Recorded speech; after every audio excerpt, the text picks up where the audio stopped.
Hey everybody, this is Sylvia. I'm here with my gum box tutorial that I wanted to share with everybody. This is what they look like when they're done.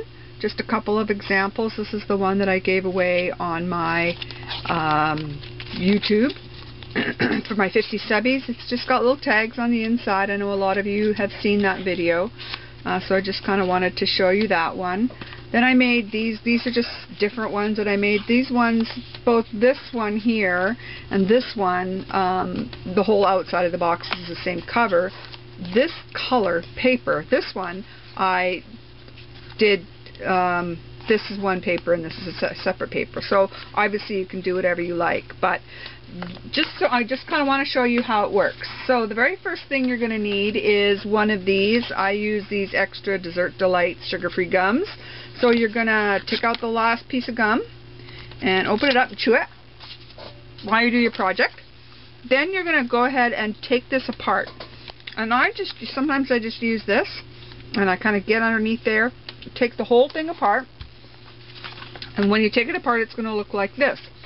But the one thing you're going to do is you're going to cut off this little tab right here.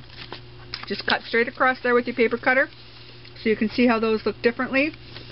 You discard that. Someone smarter than I is going to have to figure out how to make it, keep the tab on there, and stick it in that little hole, but it won't be me.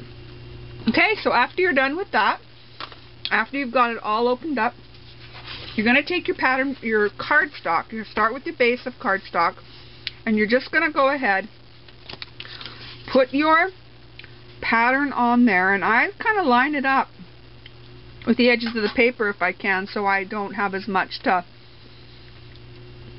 trace around. And I'm just going to take my pencil, I'm going to trace around the whole thing like that. Okay? So you'll see I've done it on this side, and I actually did it with black pen so you can see it a little closer, easier on camera. So that's all it looks like. Just trace it right like that. I trace it on the right side, so this is basil, it has a texture. You can erase the lines afterwards. And then all you're going to do is cut it out. And due to the magic of TV, ta-da, there it is.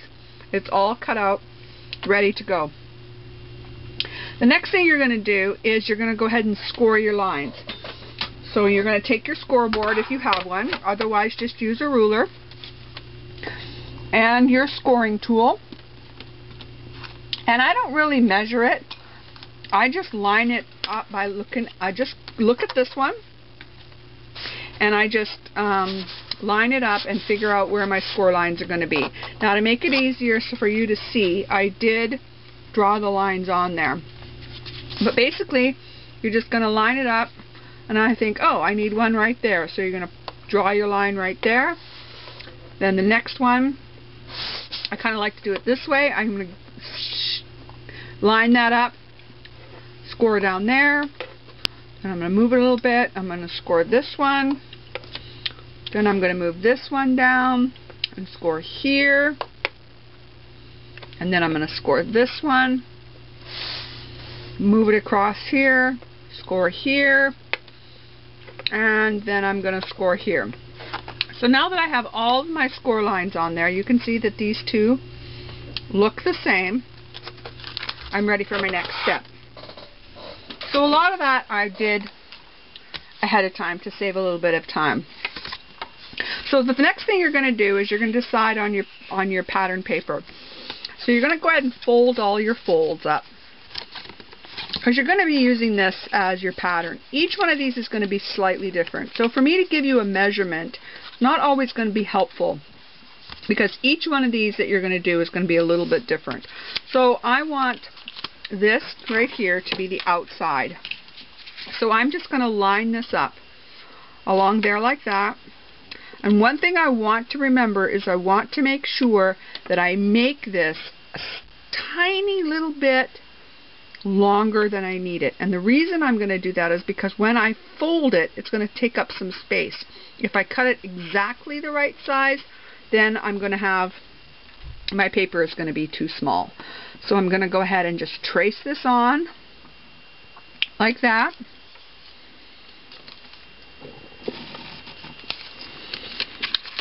Fold this over like this. basically just making a rectangle. I'm going to come down here. I'm going to trace this like this and across along the back. So basically what I've done is I've made a rectangle. But you'll find that it's probably not exactly the same measurement from here to here as it is from here to here. So I'm just going to go ahead and I'm going to cut this out. And you're going to be able to trim off anything that you don't need later. So that's going to be the back and the flap that hangs over. And my next color, I'm going to do the bottom part, this little part right here, I'm going to do with this paper. So I'm just going to fold that over like that. And it's going to line up right with the edge, right like that. And this one you want to get pretty exact, because this opening right here is the one that's got to be good, because it's a little hard to trim. The others are straight edges and they're easier to trim. So there we go, like that.